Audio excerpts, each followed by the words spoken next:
We promised something spooky this week. We sure did. We promised something unexpected this week. Something magical?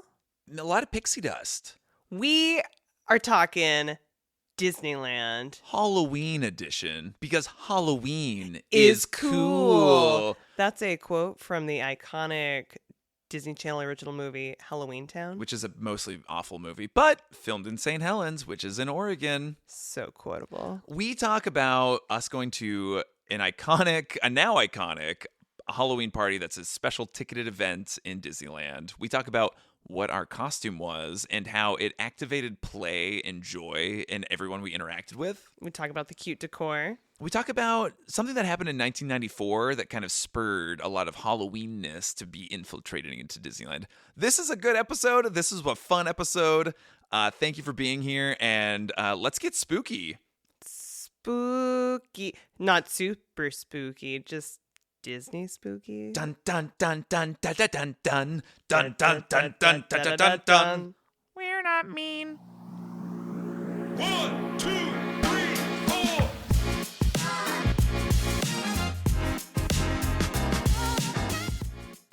Howdy, Jordan. Well, howdy there, Katie. Tipping my little hat for you. What's with the accent? Well, I think you kind of did it in our last take, which these good people aren't gonna hear. Why can't we just normalize howdy? Howdy. Well, Howdy, partner. Hey, y'all.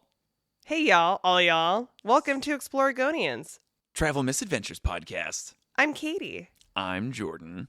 And today... We promised last week to take people on a magical, spooky adventure. Obviously, this isn't just coming up on a radio or like this. Like you're not just going to hear this, like, oh, it's a surprise. You already know what this episode is called and what it's about. We all know. But let's talk about it.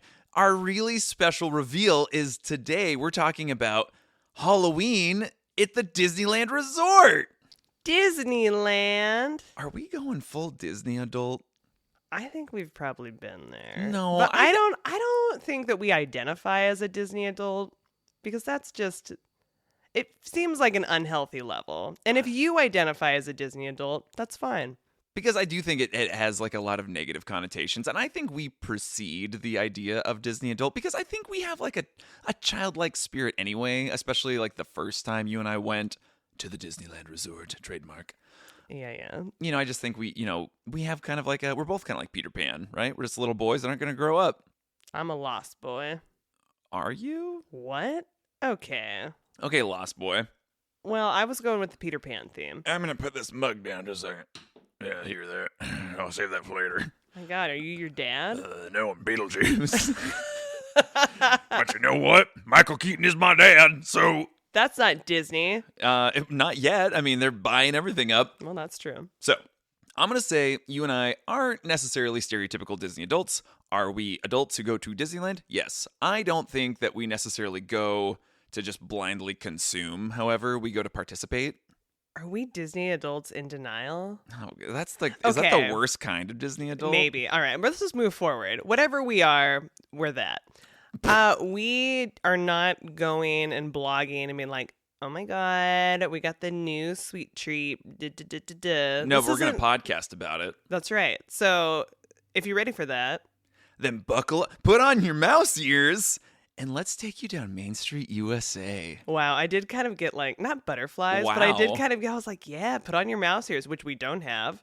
Well, we technically do, but they were gifted to us by Disneyland itself for going on our honeymoon. We are Disney adults. No! Okay, so Disneyland. If you've gone, you know it. You maybe love it. You probably love it. Who knows? Maybe you don't. If you've never gone, a lot of this might not make a ton of sense. We'll try to bring you along with us. We're not necessarily talking about everything Disneyland / the Disneyland Resort has to offer. We're mostly just talking about the Halloween time. The Halloween I would edition. like to suggest that we just say Disneyland and just know that we are talking about the quote-unquote resort. But I think that if it excludes California Adventure. I think we can say when we say Disneyland, we are talking about the two parks, Disneyland and California Adventure. that are connected by like what, a quarter mile. They're like this little walkway. Yeah. I refuse to talk about downtown Disney though. I don't want to talk about that. No, That we're not doesn't talking. exist. We're not going there. I think it's gotten worse and more sanitized and sterilized. Okay, that's why we're not talking about it. I just went there. Stop talking about it. I'm gonna put this chai down really quick. Okay. What were we talking about? We're talking about Disneyland, Katie, which Okay. implies the resort. Okay, so Disneyland, I went as a child. You did not. Did you go during Halloween time? No. You know, I'll tell you why. Can I tell you why? You can tell me why. Because Halloween didn't really start until like, 1995. well, I've got one more little nugget for you from the LA Times when we get there. I thought you were going to say nugget. Yeah, I love a nugget, a chicken nugget, a gold nugget. Hmm. Nugget weed. So you So you went as a kid. I did not go. So your relationship is a little deeper than mine, a little richer. My relationship with Disneyland, but you had a relationship with Disney. And as a kid, you thought you were going to go one day. And then when you and I got together in our 20s, As adults. you had never been. And so I dragged you down to California, like shoved you in the car. I had never been and almost at that point had like contempt for it. I was like, this place really doesn't have anything to offer for me. You know, I think in the early 2010s, I don't really think it was in the zeitgeist as much.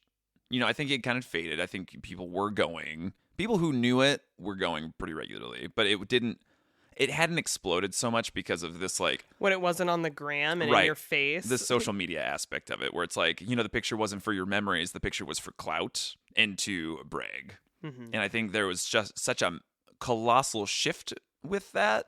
So I threw you in the car and was like, let's go make some memories. And then you drove me down there. We drove to California. We drove to Anaheim. We didn't just and- drive to California. We drove to Southern California. It was this. Okay. We slept in our car. And I was so paranoid. And I didn't realize that Jordan had a problem. Like, he was afraid that people were going to look in the windows and, like, I don't know, watch him sleep. And I was like, what's the problem? That is the fear. I don't know. I was like, let him watch you sleep, I guess. I don't know, truck stop voyeurs who are like, what are they doing in there? He's got his eyes closed. Is he in REM sleep yet? Well, Has I he guess- got that rapid eye movement? I guess your grandpa was a truck driver. So it was like you're afraid of truck drivers. I'm afraid of my grandpa watching me sleep, I guess. Yeah, so this really was my first trip. And it was our first trip. Aww. Yeah, so we had been dating for just a few months at that point. You had heard that I'd never gone to Disneyland. I guess I didn't realize how much you had gone. You know, of course I had like Facebook stalked you multiple times and been like, oh, she went to Disneyland. There she is with Mickey. And I think in that picture, Mickey Mouse was dressed like a captain. Like a sailor or Yeah, something. Sailor Mickey. Man, he had a mouth on him and anchor tattoos. Yeah. Mickey was pretty hardcore back then. I don't, like, in my mind, I haven't been to Disneyland that much. But compared to you, right, I had been. So you had called ahead, or we had called ahead, because we were trying to decide what would be a good time to go. In 2013, we went, like, I think it was the Wednesday after Labor Day. So, I mean, we are there early September. Mm-hmm. And I just remember you had this like contempt for it. Like, we walked in and you're like, you can't just walk on to Pirates of the Caribbean. Yeah, we show up, and it's like Ghost Town. And I think I wasn't expecting that. Jordan has no idea what's going on. But yeah, so many rides, we were just like walking on. Because my frame of reference for anything like theme parks, I'd never really been to a theme park. I'm not going to count the Enchanted Forest, where memories are made.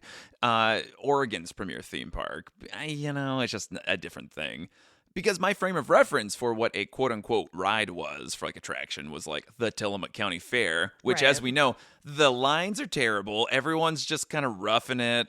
It's you wait forever for the carnies to let you on. We are not talking about the fair. Maybe if you're hot, the carny will give you an extra long ride, which I've never been the recipient of. Well, that's a great time. You but- ready to go for another spin on the zipper, kiddo? It's never happened. So I was just really surprised that, like, things were clean and beautiful and well taken care of. Very clean. Yeah, and like, if there is a long line, they'll back in the day, I think there was a lot of like, chain the chains. That's literally Fantasyland. Right. And so Those queues suck. Fantasyland sucks. compare No, I take that back. I think it's too Nope, congested. you can't take it back. You said it. Modern Disneyland in the year of our Lord 2025, which different cultures have different, Great. year levels. Okay. Anyway, modern 2025, it's just too congested. I like it. I like going to hell on Mr. Toad's. All those are very quaint and fun. It is super congested, but part of it is it's like so popular. And Disneyland, I mean, the Walt Disney Company could, God forbid, limit how many people are showing up to the parks, like, and make it a little more Don't you ever dare. pleasant for the people that are there. Don't ever suggest something so sacrilegious as limiting the number of people. It's part of the joy is navigating crowds of people who have a zombie-like glaze on their face. And it's part of the joy. So, Okay. our first time I was going as a couple, it ended up being semi-Halloween-y. So we went in. It's very pumpkin-y. There's like the massive, it's apparently 12 foot tall, jack-o'-lantern of Mickey, or a Mickey-esque. It's got one massive pumpkin and then two pumpkins for ears. Double-sided, very cute. We also like wandering around, like you and I got this picture of like someone had built or was carving like a pumpkin in the shape of Olaf. Yeah. Because Frozen was coming out in like 2 months. And I just remember being like, that's going to be really important one day because no one knows what this movie is yet. And you were right. But every day, because it was so early in them decorating for Halloween, I feel like every day there was like a little bit more. Yeah, which is part of like that Disney magic, right? You have people come in at like 2 a.m. to decorate. Yeah. So, I mean, hot tip, go right after Labor Day before everything's out. So let's talk about the history of Halloween in the Disney parks. So this Los Angeles Times article, they were talking about how they give like a massive amount of credit to the Southern California theme parks, Disneyland and Knott's Berry Farm specifically, in kind of creating this Halloween monster that's kind of consumed the United States, because it really wasn't as big of a thing until like 50 years ago, the Haunted Mansion opened and Knott's Scary Farm opened. So those two things started bringing in like the spooky side of Halloween and bringing it more and trying to capitalize on it a little bit more for people. And so I think before that, the only time that Disneyland really did anything Halloween-ish was October 31st, 1959. They had the Parade of Pumpkins. Ooh. And so apparently Disneyland gave away 1,000 pumpkins for kids to like carve or dress up for a contest. And so they had this like parade, they had this thing, and that was pretty much it until not 1995, but October 31st, 1994. Wow. Let's talk about it. Los Angeles Times had this article talking about how Disneyland had this, I guess, kind of misguided or underestimated the power of this promo with Kiss FM. And so the promotion was Disneyland was going to give free admission to anyone who arrived in costume prior to 8:30 a.m. on Monday, October 31st, 1994. Again, it's a Monday in the 90s, barely into the Clinton administration. Mm-hmm. So they underestimated how popular that was going to be. So apparently people started arriving like in troves by like 5 a.m. Wow. Apparently, according to the story, the streets of Anaheim were like gridlocked. Everyone was in costume. And like apparently 50,000 people showed up before 8:30 a.m. So much so they had to shut the gates and turn people away at park opening. Wow. They were at whatever capacity they had. They didn't say what it was, but they were at capacity as soon as they opened. Wow. And apparently there's like, I think the LA Times reported like all these like, I mean, I don't think Disneyland turned away people if they were like creepy or ghouly or whatever. So I mean, there were like some creepy costumes and like people with like toy machetes like all gathered around like the Haunted Mansion. And so God. I think it showed Disneyland that there's an untapped market for Halloween. I think I'd also read something else with some other person connected to the parks, that Disneyland was hesitant to really lean in heavily into anything in the autumn because generally they use that time to refurbish, repair parts of the park to get ready for Christmas time. So I think modern Disney, like thinking about things that are kind of like in disrepair, things that aren't necessarily like working at full capacity, it might be because they've decided to tap into this multi-million-dollar market instead and be like, well, sorry, things are just kind of closed and run down a little bit. Right. I mean, I think that seems very apparent because, yeah, things are closed down more, or like are breaking down more. And I think I think don't know. the trip that we just had, so friends, we just got back on Saturday. Depending on when you're listening to this, we'll just say whatever Saturday you're listening to this. we just got back. just got back from Disneyland to go experience some aspects of the Halloween time in the park. And they have just leaned into it so heavily. And it's crazy that it really has only been going on since the mid-90s and not really in full force until like probably the last 15 years, 20 maybe. Well, I mean, they had Mickey's Halloween. Right. And so that was the thing you're talking about in the 90s. Mm-hmm. Did you see how much that cost back in 1995? No, I did not. Well, apparently a ticket to that event cost in 1995 $16.95, which is probably like $1,000 in today's money. Haha. I mean, So it's like $34 today, apparently, give or take. And so this extra ticketed event nowadays. oh my God. So the big one in Disneyland is called the Oogie Boogie Bash, and that's only been going on since 2019, and that ranges from $140 on a good day to Like 200. $199 Right. on a peak day. And so those you're able to get into the park at 3 p.m. and you get to stay until 11 p.m. and they will kick you out. I mean, they do so many checks to see if you have like the special wristband for it for that day. Otherwise, you're out ski. Mm-hmm. So I never had a desire to go to it, but I want to back up because going back to like our first time. Back in 2013? Yes. And so, right, we're there and we're like, oh, it's like so autumn around here and things are transforming before our eyes, right? Just like autumn. But that one night, we're like walking by and we're like, whoa, they're having some kind of party. And we weren't allowed to go, but I feel like that was like the Mickey's, I don't know. You think it was like some sort of special event? I don't remember. We remember watching the Queen of Hearts break it down, and there was to some like sort of Kesha or something. yeah, there was definitely like and this was in Disneyland. It wasn't over in California Adventure. mm-hmm. And so there was like a closed off ticketed event happening, but we were still able to be in Disneyland. We weren't asked to leave, and so we were all just like coexisting. So like they were partying over there, and we were enjoying our time walking around, which we like reflect on pictures. And Jordan's totally wearing these like squishy No. little like sandal things, Velcro sandals. and I'm like, I still have them. we were walking miles and miles. I don't know. I'm also a basic boy who would wear like quote unquote moccasins, which just meant I bought cheapo slippers and I would wear that as my footwear. I mean, I've done terrible things to my feet. But they still look great. Thank you so much. Thank you for complimenting my feet. Because most people say I have freaky feet because I can do things like pick up water bottles and potatoes with my toes. That's a fun little fact for you. Do you want some more nuggets about the history of Halloween in Disneyland? Yes. So, yeah, they have these like little Halloween parties. I think it was just kind of sporadic that they would do them. It doesn't sound like it was necessarily like an every year kind of thing.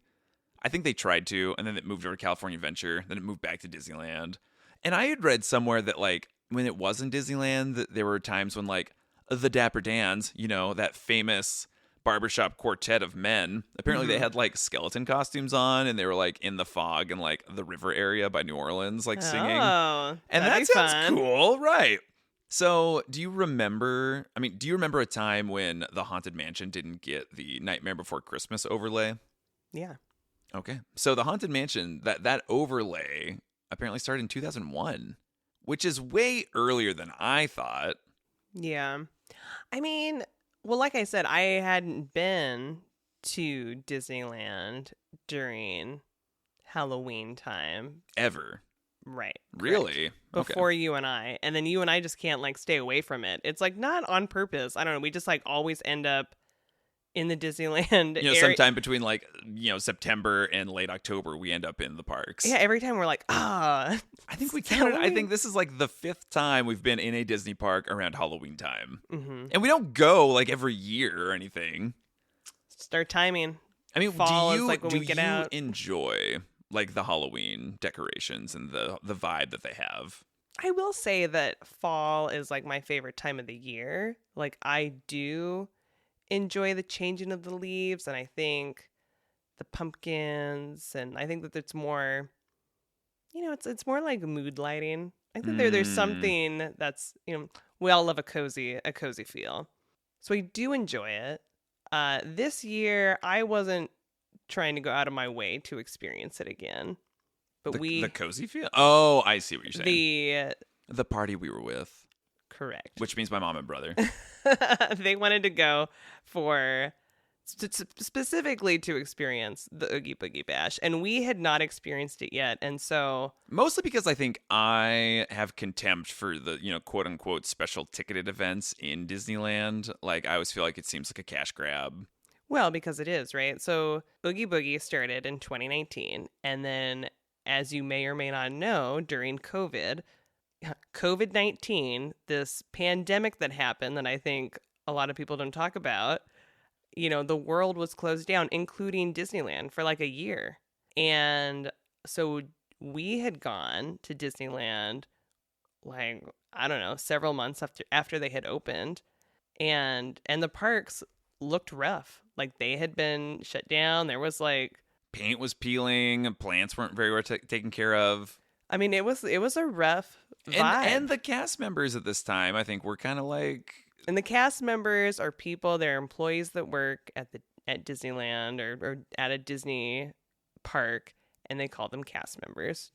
And so everybody knows. It seems like they had like really gone through the ringer and just like at the front lines of experiencing like other people's like mental health problems, just trying to escape to this place that promises to be the happiest place on earth. And, it's like also, we all remember the term revenge traveling, right? Where it's like, my life was in shambles or my world shut down. And so now, I'm going to go and like, this is all about me. And I think something to remember is just that these people also went through their own thing. And I think just to be extra kind and patient with others, and it feels like it's been so much time since COVID, but really it hasn't. And I think that just is still apparent. Well, and when you interact with the cast members, like give them grace, like be curious, like ask these people how they're doing. I mean, we have made friends with some of these cast members just by like, they're working an attraction and they're just kind of like, they get to be an autopilot with whatever job they're doing in this moment. And we get to go like kind of talk them up while they're doing this thing. And we get to know them. We laugh. We friend them on social media. Okay. That was like a side. It sure was. Let's talk about that first time we went, because so Space Mountain is one of the like marquee quote unquote attractions, one of the rides in Disneyland. So I had always heard about Space Mountain. I didn't really know what it meant, but yeah, this like indoor roller coaster that's dark and makes it look like you're in space, kinda. So I had never been on Space Mountain, obviously. Kinda? We're totally in space. You're 100% in space! I felt so accomplished as a child being able to ride that ride. It also broke down one of my first times on it and was very scary to be on this roller coaster, but then the lights turn on and you're like, whoa. I never lift my arms up in the air on that ride after. I'm nothing but arms, so based on that, it sounds like I would be Captain Hook after putting my arms up on Space Mountain. Friends, if you're listening, do you put your hands up on Space Mountain? Let us know. Comment about it. Send us a social media message. Anyway, when we went, they had an overlay. So an overlay just means like whatever the base attraction is, they do some accoutrement to it to like change it up, make it have some different aesthetic. When I went with you, it was Ghost Galaxy. What does that even mean? Was that from like I don't know. It's from nothing. They took it from Hong Kong Disneyland. Yeah, I remember I was really excited for it, and I feel like... Why? You don't like scary things. No, I was excited for Space Mountain, And then like, right, we got on there and I was like, I don't remember this. There's like, it's basically some like cosmic horror scene of like, it's like a nebula monster, like in the shape of like a spooky ghost, but it's like following you around. So it's like Scary Space Mountain. Mm-hmm. And so, yeah, I hadn't gone on normal Space Mountain before, so we just did that, and I didn't love it. I was like, I don't really care about that ride. Thankfully, mercifully, it's gone. They don't do that anymore. It's just normal Space Mountain. Maybe other people didn't enjoy it either. Well, probably. Otherwise, they probably would have kept it. Because, again, the Haunted Mansion thing has been going since 2001. So they take the Haunted Mansion, which is quote-unquote a dark ride, which just means you go through slowly, kind of like scenes. There's a lot of black light. Things are just going on. Haunted Mansion is like... You cruise through this spooky little mansion. That's like haunted, enchanted, but like not super horror scary. It is kind of like a joyful experience. Yeah, you see the ghosts that are living there. Exactly. It's nice. So the haunted... Except your brother hates it. Yeah, he definitely hates the normal one. He tolerates this version. I think he likes the other version. So I'm not really sure what the block is, but... The benefit of the Haunted Mansion one is that you get it's a Nightmare Before Christmas overlay. So they close it for weeks to put a bunch of Nightmare Before Christmas stuff in there. They build like this giant gingerbread. They spray gingerbread smells into it. And they get to... They spray gingerbread smells into it. And then they make it... So, I mean, from August to January, the Haunted Mansion is the Nightmare Before Christmas one. And that's been going on. This will be the 24th year that they're doing it this way. So 1 year... Well, actually, okay, so maybe I was there, actually, that one time that I went with my mom and my cousin, because my mom, like, bought herself this black hat, didn't know what it was, and it Classic. had a Jack Skellington on it. Jack Skellington, the main character from Night Before Christmas. Yeah, she didn't know who that was. What's this? What's this? But then it's like, I don't know, later she found out, like, oh, it's this guy. His name's Jack. Anyway, so she just has a bunch of Jack things. Does not have a relationship with this movie or this character. Does have a relationship with the character now. Attempted to watch the movie once, and I think she zoned out after like 2 minutes and walked away. Yeah. Anyway, but she loves Jack, and that's it. Okay. Also, Night Before Christmas, I had no idea it was like actually a Disney movie because I think Disney like secretly didn't necessarily release it or promote it as a Disney movie, which is too bad. I just remember it was like, you know, the cool emo thing.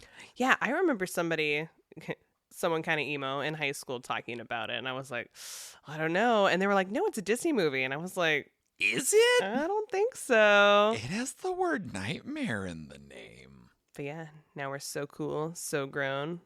Watching that. You and I. Well, in our 30s. I think deep into our 30s. I made you and your family watch it. Do you remember that? Yeah, I do. Okay.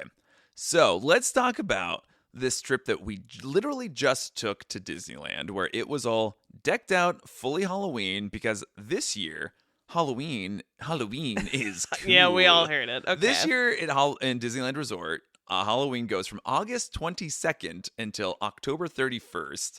And I will give a pass. I think it's okay for like, you know, quote unquote Halloween time to be that long because I don't necessarily associate autumn with like, you know, cold, chilly days. You know, there is like that brisk autumn air that you do like. I mean, it is weirder when you're going for like Christmas in like a Disney park and you're like, it's 80 degrees. Merry Christmas. Hey, try being in Hawaii or Florida or somewhere else that's hot. Yeah, try being that. Try being there during Christmas. I'm not going to. But yeah, it is a weird like, you know, cognitive dissonance thing where you're like, this doesn't like associate. So I mean, at least with autumn, I'm like, oh, okay, well, it feels like autumn. It's okay.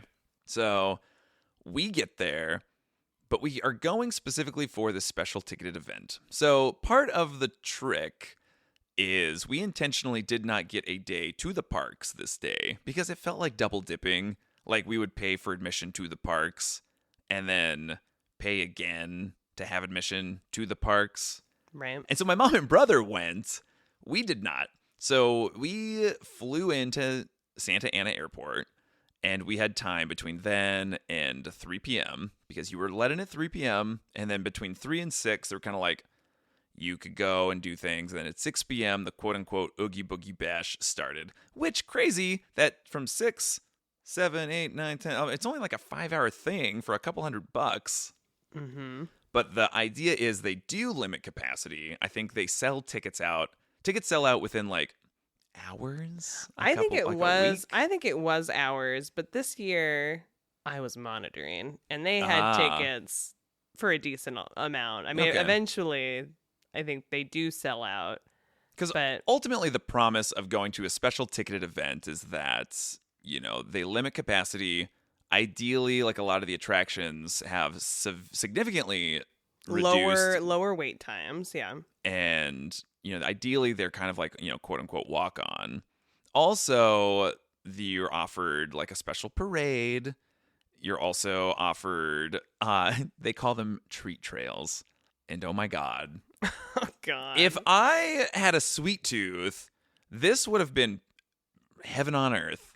Oh yeah. It was sponsored by Mars? I was thinking Mars, like the candy company. So there's like the M&Ms, Not the planet or the god. Wow. Or Snickers, or it has all those things, but I don't know. It was a lot. They was had like bathtub-sized carts with candy that were just frequently loaded up. And it wasn't like, oh, okay, you get one. I mean, they were giving like handfuls to people. And so, when you did scan your ticket and arrive, they did give you like a little bag. They certainly did. And they fill you up. So the problem too is that Katie does have like a lot of food allergies. And so in years past, we were kind of researching like what the alternatives were to just having candy, because you would have loved the Snickers and the peanut M&M option, but you're not able to have those right now. Mm-hmm. And so at some point, like we had read that they were doing like dehydrated apples, like they were doing fresh fruit as alternatives. I think last year or the year before, they were doing a special type of chocolate that is like super allergy friendly, uses like coconut sugar. Anyway, I had not high expectations. I had hopes that maybe they would still have that this year. And fun fact, they did not. They were absolutely dashed. I think the options, like the alternatives were like Werther's original butterscotch treats, like you're an 80-year-old man. Yeah, or like goldfish. Yeah, or a sucker. They had or a sucker. Suckers. I think those were the three things. And like, what the hell? So to say, I mean, yeah, we did not buy our tickets to the Oogie Boogie Bash. It was a generous gift from your mother. Thanks, Mom. But yeah, if we had paid to get in, or yeah, if we had a kid that like couldn't, I mean, I don't know. I think I would have been a little disappointed with some of that, but. Mm-hmm. But there's a ton of people there. They all seemed happy. So yeah, you have like 7, 8, 12, I don't even know, amount of treat trails. So every treat trail has a villain. So somebody who you may not normally see in the Disney parks. And so it's not like necessarily like a meet and greet where you're kind of like you sit there and hang out with them and get a bunch of pictures taken. They're kind of like they're on a stage, mm-hmm. and you're just kind of like keeping with the flow of traffic. And so you can kind of slow down and like, maybe you'll be able to interact with them. And they're all, I think besides one, everyone was pretty much talking. And so they were face actors. I mean, I was impressed like when I really thought about it, because it seemed like they were going pretty nonstop, and I'm like, whoa, like to be an actor for that long, I mean, that just seemed like I will say with the treat trail things, this is the first time I think I've ever really appreciated like the quality of acting with some of these like Disney characters. Mm-hmm. As a Disney adult in denial, it is, I've always been very uncomfortable and like not sure how to navigate conversations if like, you and I are hanging out with like Snow White or Moana. It's like, it just, I don't want to be this adult guy that's like, so how is Maui, Moana? Mm-hmm. It just seems like one step a little too far. It's just, it doesn't feel good. Like I don't know how to thread the needle with that one yet. Okay. Do you relate to this? I mean, I think characters are not anything that I've ever really been that interested in. Yeah. And so I'm not naturally gravitating, being like, oh, we have to go like hang out with Mickey Mouse or like. Which is probably why Tokyo Disneyland was kind of tough for us at times because they love the characters. Right. And they don't even know, I'm going to say they probably don't even know the characters most of the time because I remember Robin Hood, Foxy Robin Hood showed up in Tokyo Disneyland, was immediately just swarmed. And we were like, I am positive you don't know who this is. Hey, they could know. Maybe. I mean, when the white cat from Aristocats is like a super popular character. Oh, yeah, she was like number one. I'm like, you've not seen Aristocats. I couldn't even remember that cat's name. Yeah, exactly. White cat from Aristocats. That's not the main cat. It's the kitten. I've only seen that movie like twice. Everybody wants to be a cat. Yeah. Okay. Anyway. Treat trails. Treat trails. Okay.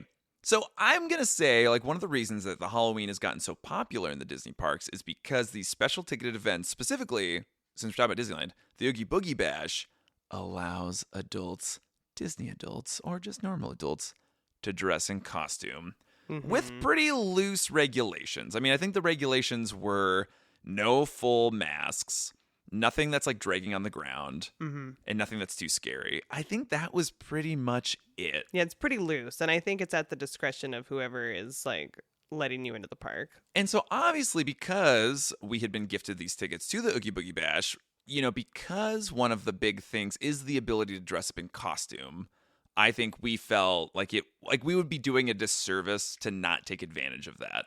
Right. Like it was like, we're going to this thing, so we should do it. And I think that we had many discussions on what we should do, how dressed up should we be? Because again, we were flying.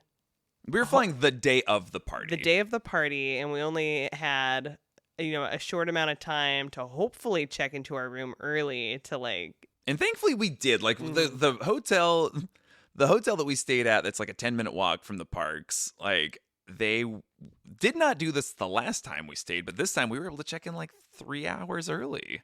Yeah, so that was pretty lucky. And so we were able to check in and get ready because we decided to dress up not as a Disney character. Because we think, dressing up as a Disney character, like if you really want to do it, like there's two ways. Like you kind of like, you half-ass it, you throw it together, and you're like, oh, are you Flynn Rider from Tangled? I mean, just kind of like you evoke the character. Or you go full in and you really do a really, really nice costume, which takes a lot of time and effort and energy, money. And so I think at some point we just kind of decided to scrap that.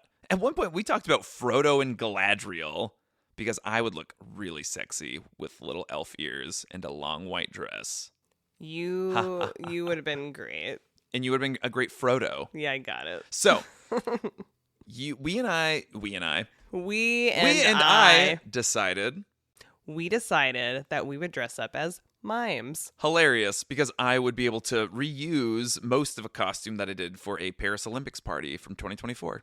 And I would not, and I would have to figure out what I was doing. Well, thankfully, you've gone to Europe enough that you do have, like, European stripes, so we were able to, like, bust that out of the closet. Yeah, I think that there was a lot of fun and humor of just like the idea of like, oh, what's funnier than two mimes on, Incredicoaster or just the silliness of it. And I think that brought you and I joy. Because we were like, what's the amount of fun we could have is like Woody and Bo Peep or Flynn Rider and Rapunzel. Like that joy was pretty surface, but the joy of being like, we're just two mimes. Right. I mean, it was like exponentially more, and just like the possibilities seemed endless about going as mimes. We did worry that we'd get turned away at the gate though for having like full face makeup on or being like too closely associated to clowns. You debated that people probably didn't even know what mimes were anymore. Yeah, sometimes I question what people are like their cultural knowledge. Yeah, and so I was surprised. Like So we go to a costume store in Beaverton, which you can reflect on our episode detailing all of our time in Beaverton, Oregon. Oh, Beaverton, they're so cool. What don't they have? Exactly. So we go to this costume shop, and they're currently in kind of a renovation process. So I think they had like 1/10 of their inventory in stock. But thankfully, they did have this high quality like makeup that you were checking out, this like stage makeup kind of stuff. Yeah, because I wanted to have us have stage makeup that was going to withstand the hot California heat, like the sunshine, and Because your boy likes to sweat. yeah, I wanted us to be able to look good and I don't know, have some quality mime makeup. Because, yeah, the mime makeup that we did for this other party was like this old, very natural. So I don't think it was terrible for your skin. It was like clay base. It definitely like cracked and started falling apart like pretty much as soon as it dried. And so we busted out like stuff that would like shrink your pores and set it into place. Like you got some really nice stuff. And I think we did look pretty legit. I mean, you did a really good job doing our makeup and like guiding us through it. And we looked really good. I mean, I think we were only slightly rushed for time. I do think it could have been better, but I mean, for not practicing, because as we've established in previous episodes, I've been sick and a little under the weather. And so flying down there, Getting up at like 3 a.m. to fly down there. it was a long day, but ultimately we looked pretty good. And it was so fun to do that 10-minute walk from our hotel to Disneyland dressed up as mimes. It was silly. And so, yeah, so when we got there, they were opening the gates for people to enter for the special ticketed event. We didn't know that they had a special entrance just for people doing that, and no one was actually telling us that we were in the wrong line. Yeah, that was good. Until we got to the front of the line after, like, waiting there for, like, almost 10 minutes. But we had this whole bit with, like, this mom and her 3 kids behind us, and because, yeah, the kids are like, what's going on there? And mom's like, these are mimes, historically, like, street perform. You know what I mean? Like, and she was I like, think that was probably really validating for you to have the very first interaction to be, like, someone who was quite mime knowledgeable, like, Yeah. really into mime culture. I know. I was like, I don't know that I would be able to explain all this. But yeah, she was like, oh, yes. And they don't talk. And anyway, it was a whole thing. And so she was explaining to these really young kids what was going on with you and I. And I think you and I, it was like we're like just getting into like this playful like mime spirit mode. So we weren't like going all out, but we were definitely started doing like bits once like kids and people started realizing that there were mimes around. Mm-hmm. And it was fun to see like that some people really wanted to play. Some people were like, what's going on there? like they're mime curious. They were mime curious. And so, yeah, so we make it to the front of the line. We're ready to scan our ticket. And the person working, The cast member working was like, ooh, do you have a ticket to the other park? Anyway, shuts us down, tells us we have to go to a different entrance, and was like, well, that's a bummer. So then, because we had waited a decent amount, so we go to the other side. It doesn't take that long, but we eventually make it in. And we get our candy bag. We get our candy bag and like was it a map? Like a pamphlet and just like information about like the event. And so, yeah, we're able to just like kind of be in the park and enjoy it for the next couple hours as they gear up. But my mom had made like dinner reservations at the Lamplight Lounge. So we were meeting them. So we like made our way basically through most of the park as mimes going over there. And, you know, I'm stopping for bits. I stop at one point to like pretend to be fishing. I'm like struggling. Like we hear people like just kind of talking, be like, mimes. I heard this one kid, I mean, I don't know, probably 6 years old or something. And he sees us and the family is like power walking and he's like, mime, mime, mime, mime, you know, trying to alert them of what he had spotted out in the wild. Hilarious. And so Jordan's family does not know what we dressed up as, and they are waiting. They're waiting.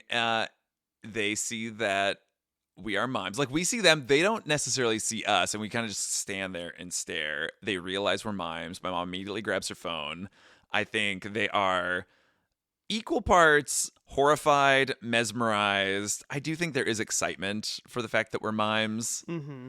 And I think the cast members were also like kind of looking. So I like got on a imaginary horse and I rode it over to them and I gave them a horse. And it was weird because it was like, right, I feel like we can't really talk because we're mimes, but also this is my mom and brother have already been in Disneyland like 2 days. And so we haven't really talked to them yet. Mm-hmm. So I do think we made them a little frustrated by being like a little quieter than usual.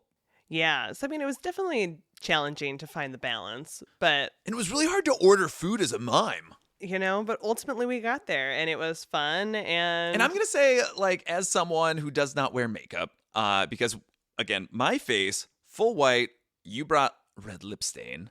Mhm. And, we made my eyebrows pretty dark. You did it, like, perfectly. And then I was like, oh, let's, like, straighten this one up a little more. I gave Jordan the makeup brush, and then It was like giving it to a toddler. Yeah, and I was like, your eyebrows were perfect, and he just, I don't know. I embiggened one, and it was definitely encroaching into like unibrow territory, and so I brought the other one over furthermore, and I was like, we're going into a dangerous. Maybe I just should give myself a unibrow. I think so. Yeah, that probably would have been good.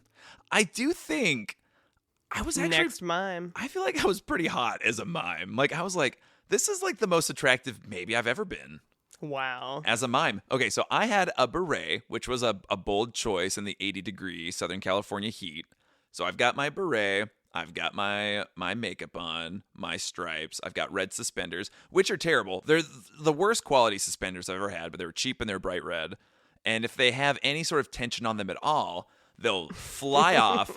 And literally, they've hit me in the eye multiple times. So basically, the suspenders are just for show. They're slack. They're barely holding up my pants. Nothing's holding up my pants. I'm in like jeopardy of losing my pants at any moment. You got And white gloves. Got my white gloves that we've reused from Clue the Play. And so we should actually thank Dennis Greiner for those gloves that he let us borrow Well, or that's true. gifted. Mm-hmm. So we have the gloves. I decided to go shorts, which I do think was a good choice because you can really show off my hairy legs. Totally. I mean, you said it. It's the hottest you've ever been. Ever. I should have dressed like this for our wedding. And then I had a pair of like burgundy, like maroon chucks on. We didn't get a beret for you, but you kind of like teased your hair up into like space bun territory. You did your makeup. You focused more on me, and so less on you. So your eyebrows went crazy. I think my look was kind of all over the place. I wasn't thinking I needed to describe my outfit. I had a shirt. But you weren't going to do suspenders because we didn't have time to get you any. But then we found these like Oh, old yeah. like Goodwill suspenders. We have no idea where they came from. These cheapo suspenders. I don't know. They're kind of Rasta, and then they have peace signs on them. It's Rasta and peace signs. And we're like, I don't know about this message. And it definitely clashed with everything else. But we flipped them over. And so then they were mostly black with like parts that were Rasta flavored. Yeah, I had like kind of like a little tutu type thing on, and I mean, you were super cute. tights, and my mom got me these Hey Dudes. Hey, Hey Dude shoes that were Minnie Mouse. It was so fun to be going on these rides with pictures and to be like, it's mostly normal people and then two mimes. Mm-hmm. I mean, I hope that we are a part of like some family's memories forever and ever. I hope so too. Hilarious. So the other things that we were doing is when we were walking around, I noticed that like a lot of people just wanted to play. And I think us being mimes just created such an atmosphere for play, both with other cast members, but also other guests that were there and the actors that were being these characters. Mm-hmm. Like when we went to the treat trails, like I finally felt empowered that I could play with the characters and not be like an awkward like 30-some-year-old man. Disney adult in denial. A Disney adult in denial. Mm-hmm. A DDD. Triple D. So yeah, we saw Agatha from the Marvel universe, and so I was like being a mime. At one point, I threw something at her, and she threw something at me, and then something happened, and like as soon as I walked away, I heard her go, "Well, that was obnoxious." Mm-hmm. Hilarious. I think Judge Doom wanted to kill me because he was like associating me with a tune. Hades saw me and immediately was like, no, that old shtick is not working here. Right. It was like, don't be bringing Paris or French things. Like, make it more Greek or. Yeah, it was pretty good. Oogie Boogie, we met him because he has a bunch of pre-recorded things to say. Mm-hmm. But I remember he was like a pretty good like body actor. Whoever was doing that like did like the mime rope and looked pretty good doing it. Mm-hmm. And yeah, we had cast members come up to me. Like this one guy ran away from his station to come up to the mime, put me in like a fake like Jack in the Box, wind me up. I mean, and like other cast members like people were just like so happy to see this like weird thing. And it was like, it was okay to interact because the mime couldn't like yell at you. I mean, maybe that was it too. Like you knew the limitations of a mime, like, and they would be playful. Yeah, it was It was nice. It was playful. It was fun. And I think it broke kind of the Disney glaze where people are just kind of like, go, go, go. I'm dressed as Hercules and Meg or something. And it's like, oh, hey, there's like 2 mimes. You're like, where am I? What's going on? Also, I kind of think people felt like there were multiple interactions of people feeling like they could not talk to a mime. And I think they were like, oh, well, a mime. Mimes are deaf. And I was like, what are you talking about? Because we were on like soaring over the world. Mm-hmm. And this woman dressed like Meg from Hercules was like not doing sign language, but in that realm of like trying to like talk to me. And I was like, oh, well, that's cute. And then this one guy, this cast member, it like cars, like we walked onto the Radiator Springs Racers ride, and I did something, and then I smiled, and then he's like, hey, mimes aren't supposed to smile. So I'm talking about mime culture. I don't know. Culture. People don't know. We did freak out one guy, though. Oh, you freaked out. We were like zigzagging in the treat trail in the line. Yeah. And And so the queue like does like a switchback. So we're kind of like seeing one group go one way and we're going the other. Jordan and I are having a good time. We're being silly. And then Jordan like looks over to the other line, and then he does a little cutout, like he's cutting out like a window. And then he opens the window, and then he sticks his head through this imaginary window he just made, and then like peeks over just barely into the other line. And I think it freaked out this guy, and he was like, whoa, like stay on your side. Stay on your side, mime. Yeah, I think it was playful. But I mean, again, I think we are kind of in that territory of like clown fear. Like people are a little bit heightened in that way. Well, I also feel like the makeup could go into Joker territory with how I was looking. Yeah. It really showed off how yellow my teeth are. Mm-hmm. I'd smile and be like, woof, I look like I could be Heath Ledger. R.I.P. So I think besides that, it was very fun and everybody was really into it. People loved the mimes. And even the next day, we were in the same park and a cast member came up to us. Like she went out of her way to like come up to us and was like, were you guys here last night? It was like, were you the mimes? And then she wanted to like help give us gift us a lightning lane onto Guardians of the Galaxy. Yeah, so that was pretty. So it pays to be a mime, you guys. I'm gonna say it's more than it pays to be a mime. It pays to be like engaging and playful and fun. I think that's really what I meant. And kind, and we were generous with our time and our energy. And I think people really appreciated that. Yes, that's true. I mean, like because it's like they are trying to filter like so many people through where it's like, go, go, go, like get everybody in their treat trail line. And you're like trying to organize the masses.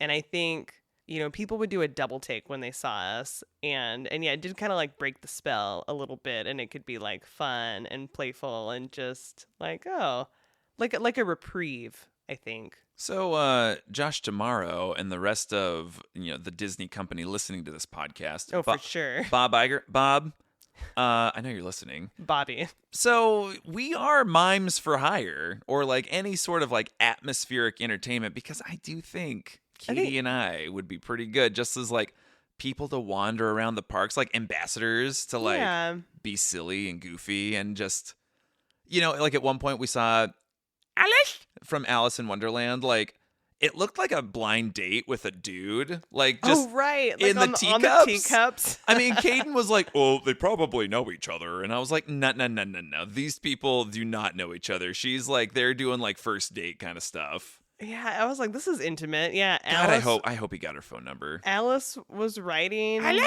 the teacups solo with this guy. It was the sexiest thing I've ever seen. Amazing. All right, let's move on. So the other things with the Oogie Boogie Bash is that they have a specific special parade, and it's called like the Frightfully Fun Parade, and the Headless Horseman rides again. Mm-hmm. So I think it ran 2 times. We went for the later showing. We got good seating over by Carthay Circle, the premier restaurant in I guess besides the Lamplight. Anyway, so we're sitting there. And it starts, and the Headless Horseman shows up. So this massive, like Clydesdale-sized black horse, like slowly clomps through the parade route with a headless rider. And so it is a person wearing this, like, pretty good-looking costume. It's a headless horsemen. Excuse me. And they are like they're holding on to the reins with one hand and a pumpkin, like a lit jack-o'-lantern thing in the other. And so it was pretty fun. I thought it was pretty impressive. What was not impressive was what came after that, which was nothing for like a long time, an extended amount of time. I mean, probably more than 5 minutes of just like for sure. So it was like, oh, the parade's starting, and I was like, well,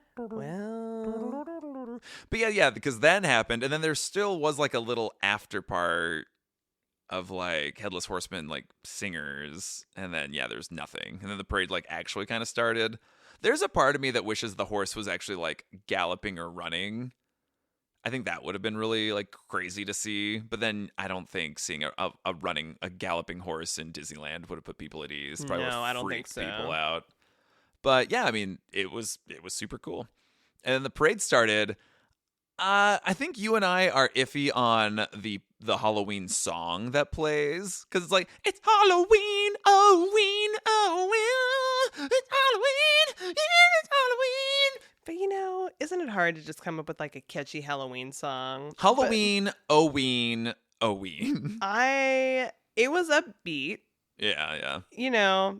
I think it worked for what it was. Was it my favorite? No.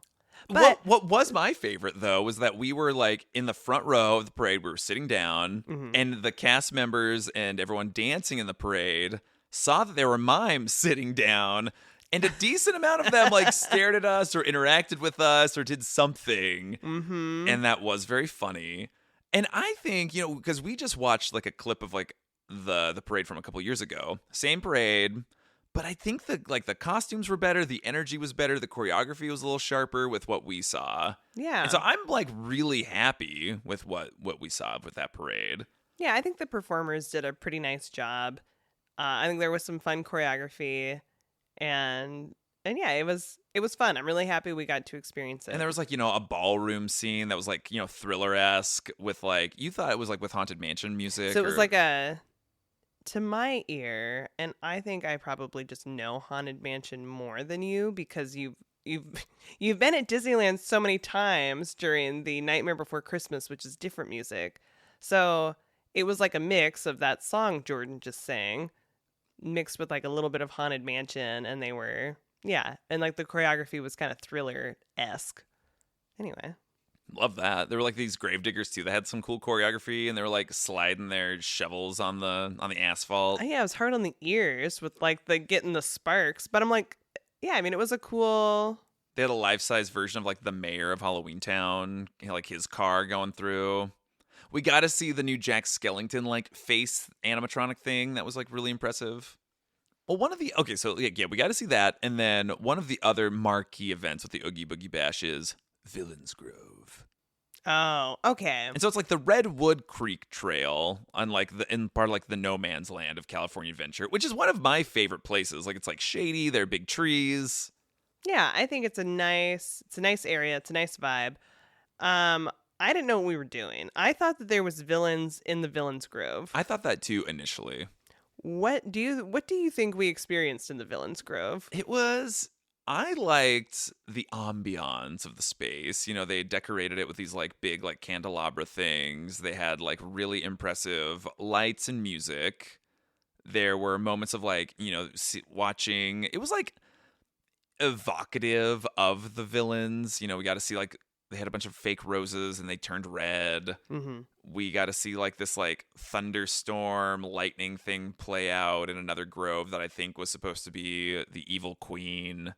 My favorite parts were like towards the very end. Yeah. Where it was like kind of transforming back into like happiness or like the end of it. And so that was like kind of spooky and surreal. Also kind of felt like you were walking through like the long light at the end of the tunnel. It seemed like they had like a lot of like fog going on. So, I mean, there was like interesting things. I mean, I enjoyed it, and I think I would have liked to have gone through it again. Me too. Well, I think you had read what the Villains Grove was actually supposed to be or the intent of it. What I did was I read just kind of about Oogie Boogie Bash in general, right? and about the creation. But this, I just feel like I should read the whole thing, but I could only read about, I don't know. Do you want the whole thing? Give it to me. All right. I'm going to start at the beginning. This is from attractionsmagazine.com, and it's titled The Rich Backstory of Disney's Oogie Boogie Bash. Ever since the premiere of Disneyland Resort's Oogie Boogie Bash party back in 2019, I've been a huge fan of the event. You? This you, person. Katie? Through the years, I've attended various versions of Disney Halloween parties, but Oogie Boogie Bash is my favorite. Wow. For that reason, I recently produced an event. Okay, blah, blah, blah. No, we don't want to read that. Okay, so this person talked to people that were involved with creating the Oogie Boogie Bash. And so it's like, up until the Oogie Boogie Bash, Mickey was always the host of the Halloween party at Disneyland. So then it says, Oogie Boogie was watching this happen from afar and felt it wasn't right. Oogie Boogie considers himself to be the king of Halloween, so he stole the party from Mickey Mouse. Wow. Uh-huh. In a lot of the marketing for Oogie Boogie Bash, you'll see or hear the phrase, quote, the spell is cast, Nope. unquote. That's not true. I did not see that once. I was like, what? And I'm pretty observant in the parks. The spell they're referring to is Oogie Boogie's spell, inviting the Disney villains from their worlds into ours.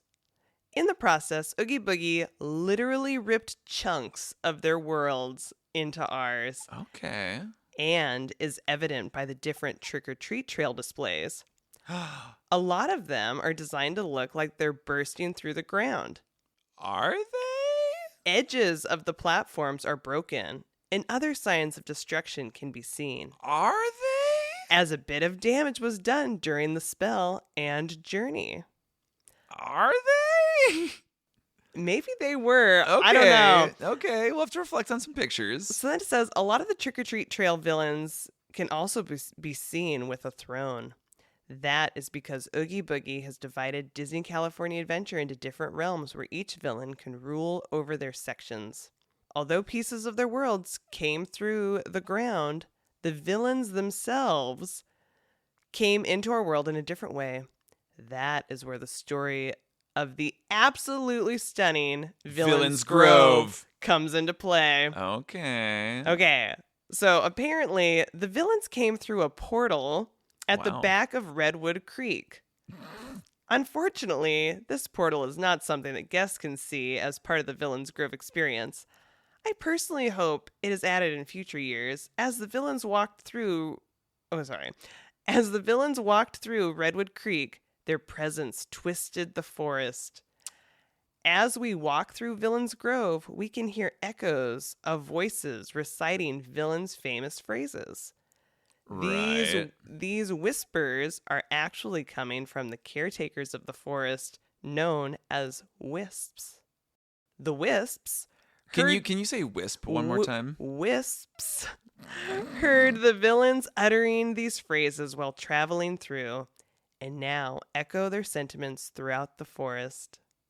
Well, As you exit Villains Grove, guests walk through a bright light. This is this at the portal? is the moment where the wisps Wisps. of the forest awaken you from the nightmare you've been lulled into. Oh, God. The wisps have been watching you during your Villains Grove journey Have they been protecting us? and want to make sure you return home safely. This reawakening scene is internally known as the Resolution of Dawn and was inspired by the Ave Maria sequence in Fantasia. My God. Okay. Surprised? Yeah, well, I mean, I'm surprised they put that much thought into it. I mean, it's nice that they did. I mean, some of it did come across, but not everything, obviously. What I had read is just like there was a lot of rich storytelling that was happening with the Oogie Boogie Bash. And I don't know if we missed it or I don't think it was conveyed very well. I don't think it was either. And so I don't know if maybe that was a thing, kind of like with those super allergy friendly treats that were happening that are currently not happening. You know, people like to cut corners. And it's like, oh yeah, this was good, but we can like save money by like not doing this and this. Mm-hmm. So that was kind of my interpretation, but I was very surprised by the backstory of the Oogie Boogie Bash. And I'm like, that's cool. That they were. Yeah. I mean, it's nice that they have a story that kind of guides what they're doing, but it didn't come across like that. It didn't come across like that, like at all. Right. Anyway. Their thrones are being given, and the stages they're on are broken Right. from the damage of coming from the other world. Mm-hmm. I like it in theory, but yeah, in execution for what we saw, I don't necessarily think that was it. Okay, well, now you know. Well, I feel like we should have had like they should have paid the cast member to be like a caller, or even if they had like, if they produced like a sign or something that was Right. like, oh, Ernesto like- de la Cruz's world or something. I Yeah. mean, even that could have given you a little bit more information. Huh. Interesting. Because yeah, the villains that we saw Hades, we saw Agatha, we saw Ernesto de la Cruz, Maleficent, Judge Doom. My brother saw Doofenshmirtz from Phineas and Ferb. What was the one from Incredibles? Syndrome. And that line, if you're familiar with California Adventure, that line stretched from like Toy Story Midway Mania to Goofy's Sky School. It was a crazy line. And it just kept going. Because I guess everyone wanted to see the just okay villain from Incredibles. Who's apparently new. Right. Oh, also the villain from Big Hero 6, who was like the evil professor. Yeah, I was surprised by that one too. Right. But we did see Pain and Panic and Meg from Hercules, which that was cool to see. That was fun. Yeah.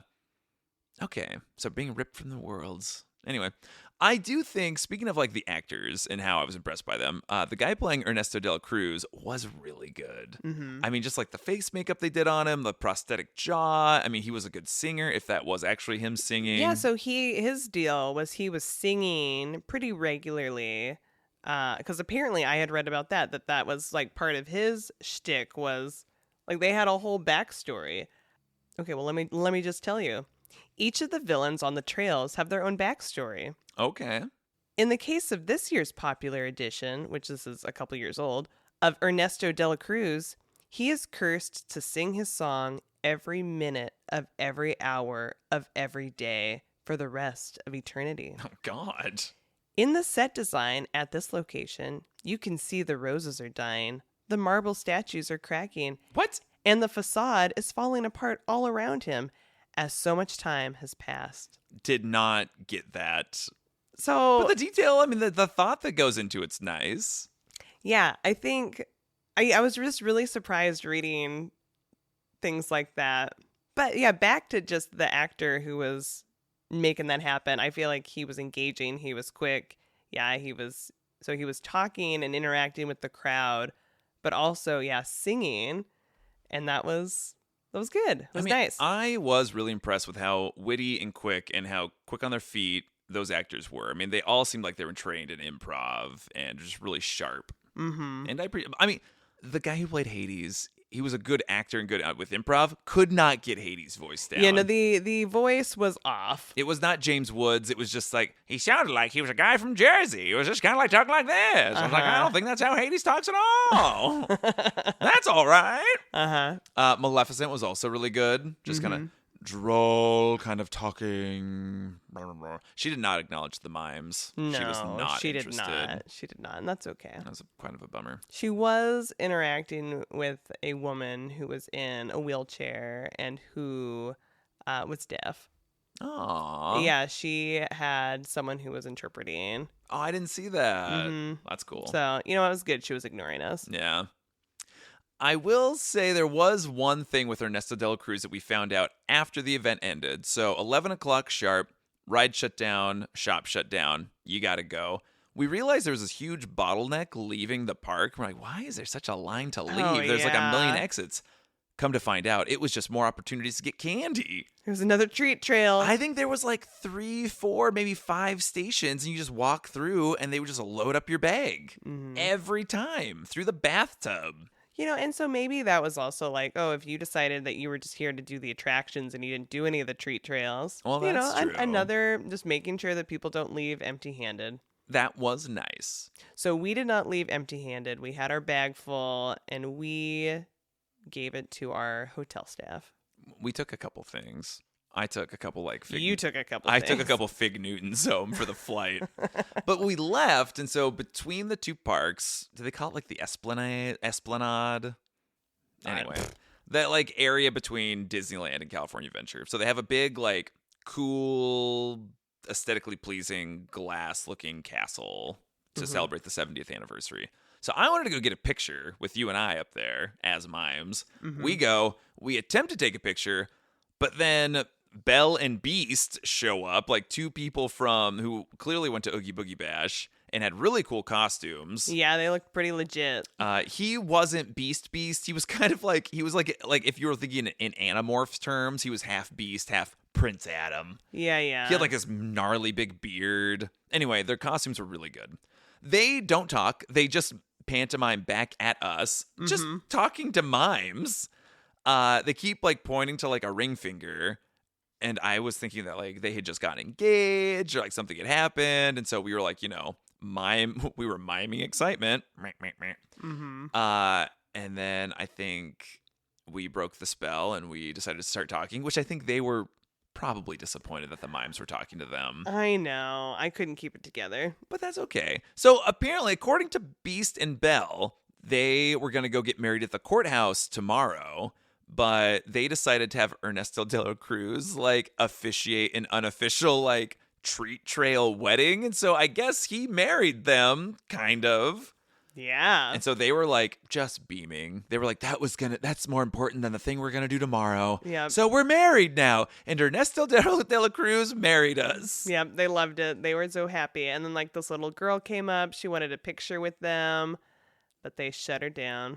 Do you think, because we ended up walking away, they might have ended up taking a picture with them, but that's like one of the rules for Oogie Boogie Bash is you can't be taking pictures and selfies with people. Right. So it's like you can't be, so even though she was dressed like a princess, she wasn't officially a Disney princess. And Right. so, I don't know. I mean, I was like, technically you're out of the park, but whatever. So do you have any other like costumes that you saw that you really enjoyed?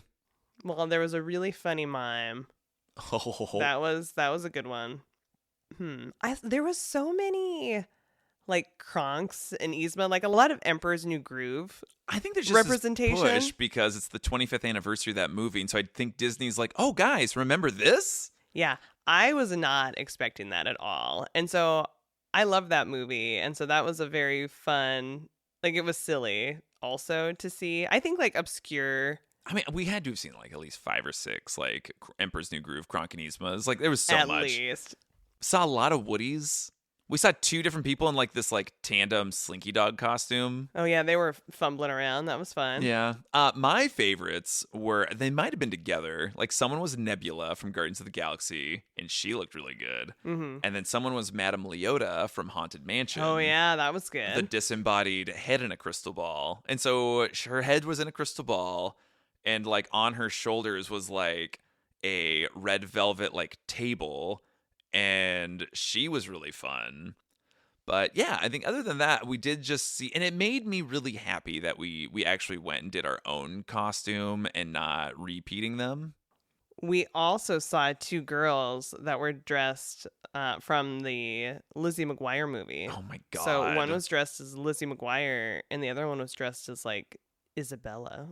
Oh yeah, who's Isabella? Is it also Hilary it's Duff? Both Hilary Duff. Hilary Duff and Hilary Duff. That's right. And so, Wow. because I was like, am I seeing this? I want the best of both worlds. I was like, am I seeing things? I'm like, isn't that what they're from? Anyway, so I was like, there we go. Very good.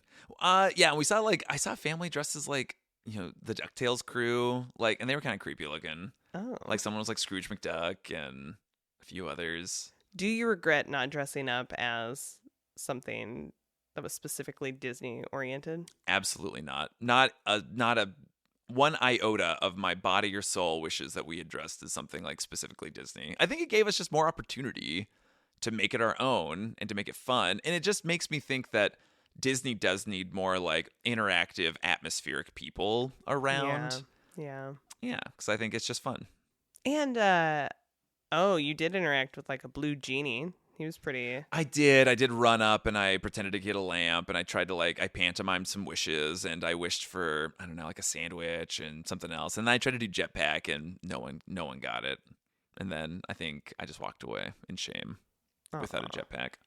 But yeah, he was the genie and in a lot of makeup, but didn't quite evoke the genie, you know what I'm saying? He was just there to be in costume. Hey. He's not an actor. I know. I definitely feel like I went to be an actor. Like I was an unpaid actor in California Adventure. Mm-hmm. Yeah, I was unpaid atmospheric entertainment. Yeah, it'd be nice if Disney sent a check. They probably should. Maybe they should comp a visit. You definitely enhanced I tried to keep up, but Jordan was next level. You know, I got these two girls a fish from off the pier. I got them a fish and gave it to them, and then I ran away and they tried to give it back, and they were laughing and. Oh, yeah. It was great. Oh, my gosh. Yeah. So, do you think Oogie Boogie Bash is worth it? For you and I? For anyone? I think that's a loaded question. Yeah. I think it has value. Did it have more value than you expected going into it? No. Okay. What about you? I don't know. It's hard because I think if you're already going to the parks that day, I think it's a waste of money to also do Oogie Boogie Bash. But if you were just in the area and it was oh, let's just go to the park for, the afternoon, the evening. Or if you're going for an extended amount of time, just don't go that day and then just go at 3 p.m. Yeah. Because otherwise it just seems like a waste, right? You're just doubling down, you're paying more to do the same stuff, really. I do think there was value in having less wait times, but there were more things being offered that it made it, it was I don't want to miss out on the specialty of these parades or interacting with the characters or doing the Grove. Right, I don't think that we took advantage of the short wait times at all. Not really. I think because we felt like we had to do the treat trails and because our party was interested in the characters.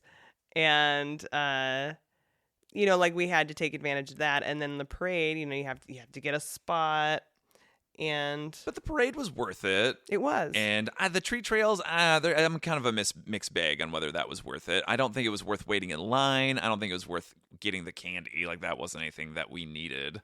I think if it was just you and I think we probably would have navigated it slightly different. Mm-hmm. But it's part of the joys of being in a group. I think lack of Sanderson sisters was disturbing and disappointing. Yeah, I definitely thought they were going to be there. So, I do think there was value in it. I think you gotta work it, and the fact that you're allowed to go in costume, that is such a big selling point and can be so fun. And if you're not taking advantage of that, it's kind of what's the point? Just go at a normal time. Mm-hmm. Shifting gears out of Oogie Boogie Bash in California. There are other things that California Adventure does do, they decorate Cars Land all spooky and Halloweeny, and that's fun. The main area of Carthay Circle and Buena Vista Street, they have really cool lights, purple lights around the fountain. Yeah, I think it definitely helps kind of set the mood. Yeah, it is different. And lime green lights and the palm trees. I mean, it was the best it had looked in my mind. Mm-hmm. No, I thought that too. I think this year, it looked nice. And I guess it's nice that it's a little bit different every year, right? And going to Disneyland, they have the main street, they have all their pumpkins lined up. I think, they have different cast members carve pumpkins, and it looks. Do they have the cast members carve the pumpkins? Somebody told us that at some point. Oh, interesting. But now, well, see, this is how rumors get started. I mean, I like the banners. I think the autumn colors are nice. I love the giant 12-foot tall Mickey Mouse head in Disneyland. But that apparently didn't show up until 2006, I guess. They also have kind of some harvesty type autumn wreaths around the lampposts. Lampposts. I think that looks nice too. Mm-hmm. And they do have banners, those half circle banners that are kind of autumnal. Mm-hmm. And then around the Mickey and Walt Disney statue, they have little pumpkins with characters on them, evocative of the different characters from the different lands that are in Disneyland. So that's really pretty. So I definitely think there was a fall tree. That is a Halloween tree. The Halloween tree is in the Frontierland, right? And it's outside of one of the shops. And apparently they brought that in or made it a thing in like 2007 because Ray Bradbury, the author Ray Bradbury, had talked about this idea of like a Halloween tree or like more Halloween type stuff. And so, yeah, it has like orange lights. They put like pumpkins on it. And it is like fun and silly. But it's cool that it's like something that's like paying homage and respect to like Ray Bradbury, like something very real. And that feels like old Disney to me. Right. And not new cash grab Disney. Mm-hmm. Yeah, we didn't really take advantage of many of like, you know, the seasonal treats or anything like food wise in that sense. But there are things. Yeah, like if that's your thing, I just think it's never been our thing. I feel like it's like I'm not going to Disneyland for the food. Right. Unless it's a beignet. I you genuinely think the beignets over in like the Bayou area is objectively very good. And we've had beignets from the homeland in in Nolans. So I think they feel like they were trying to keep up and it works. Yeah. But one of the things that also is happening during Halloween time is they have like projection shows and the fireworks. It's like Halloween Screams. And I think that's only been going on for like 15 years or so. But instead of like, so during a normal like end of the night firework projection things, like Tinkerbell will like fly around like the castle, like down towards like the Matterhorn. But this time we had noticed that it was Jack Skellington's dog Zero. And you thought it was a person, right? I thought it was a person. It's so big. I found out it is a puppet.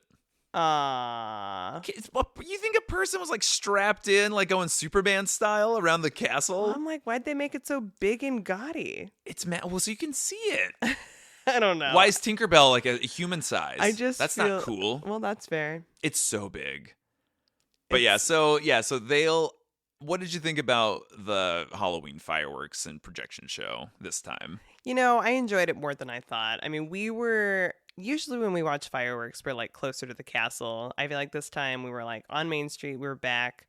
And so we got to appreciate the projections that are on the buildings and not just the castle. I think that's something on Main Street they've really only implemented over the past like 10 years. Mm-hmm. Yeah, and so I think that was enjoyable. It wasn't as scary or intense. I mean, I think it was pleasant overall. My memory is that before when we had seen it, and this might be wrong, but I feel like there was an emphasis on Pirates of the Caribbean a little more when we were there, like that He's a Pirate song. I feel like there was that when we watched it, or like the Yeah. I think they did do that more. And I was expecting that, and I was a little sad. I mean, I think that like the overall shows I was slightly disappointed with. I think there was something that was missing just for me. But I mean, that's just shows in general. And like, it's like if someone or like the team's creating it and they go in a different direction than I think it should go, and that's fine.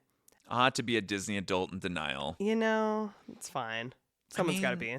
Yeah. I mean, I feel like that's kind of what was going on in Disneyland this time. I think you had also noticed that there was more of a push because we had gone during Halloween time in 2022 was the last time we had gone.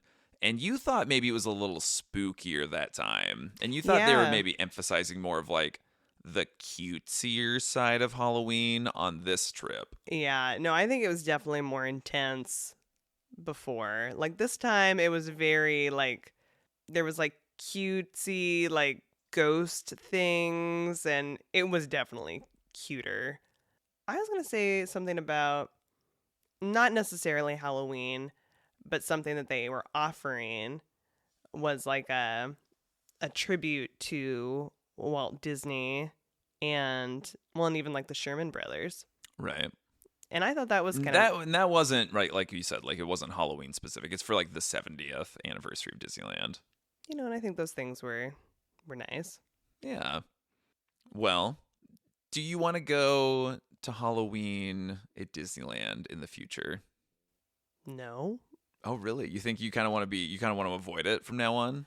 What I want to avoid is I think you have people that are obsessed with Halloween and they are obsessed with Christmas. And so like when we have the super condensed, like from August up until January, and people that like have to go see the decor because it is impressive. It is really nice how they decorate the resort. But like, I don't think I need that. I don't think I need. I mean, it was busy.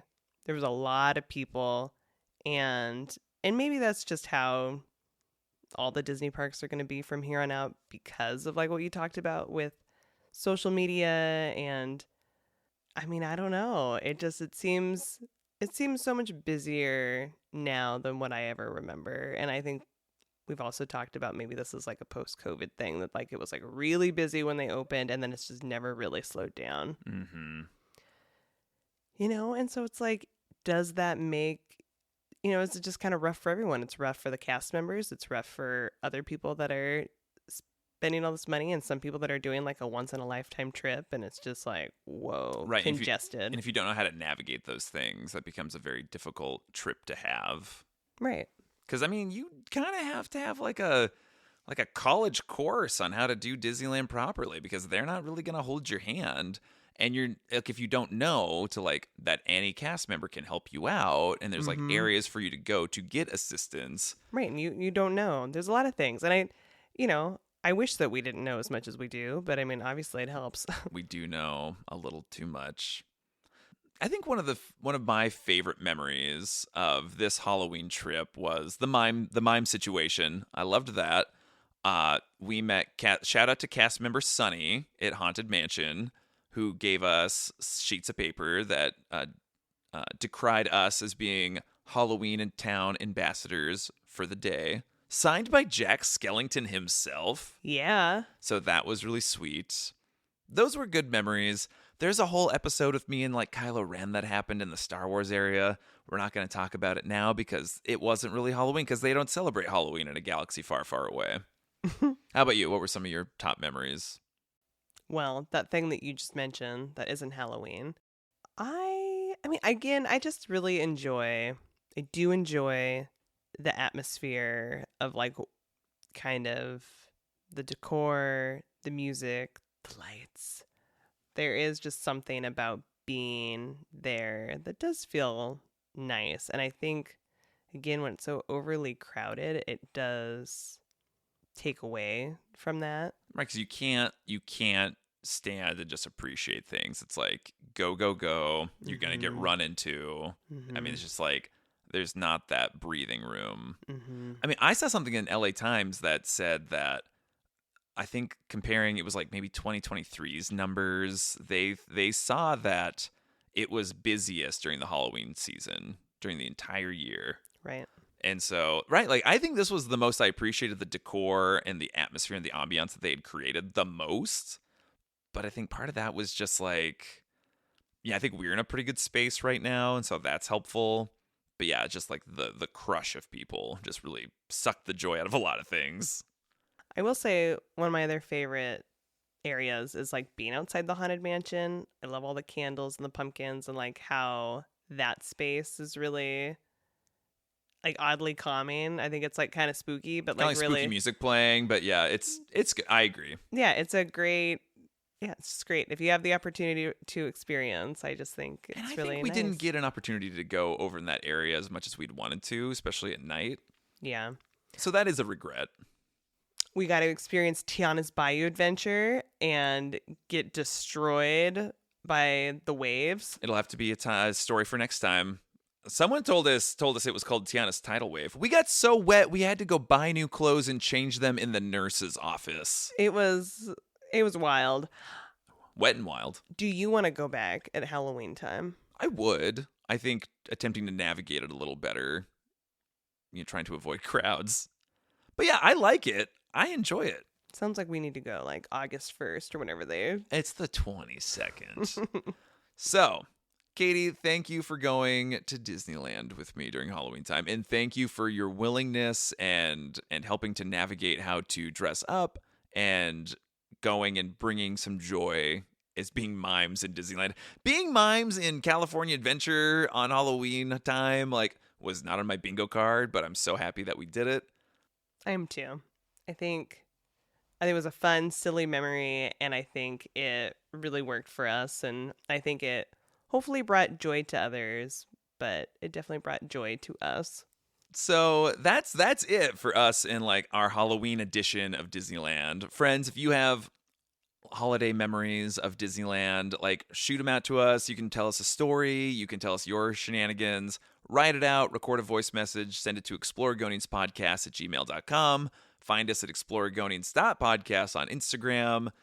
You can even write us a letter, and I'm not going to give you our address, but you can figure it out and send us some snail mail, a messenger pigeon. I want to hear from somebody who was there for the first one that loves, like, if you just dress up in the costume, you get in free, and they had to close the gates In 1994? Yeah. So I'd love if you were that person, I want to hear from you. Oh, yeah, me too.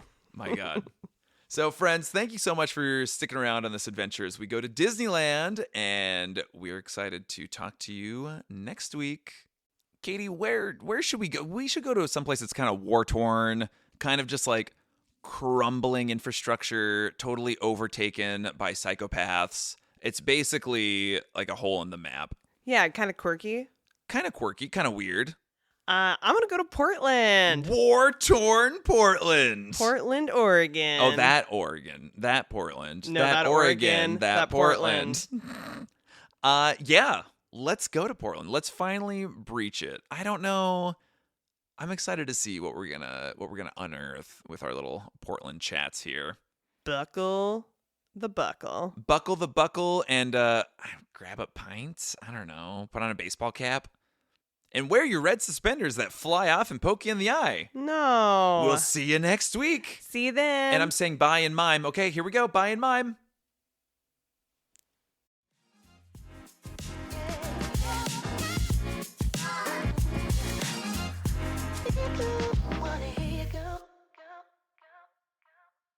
Well, good day, Horton.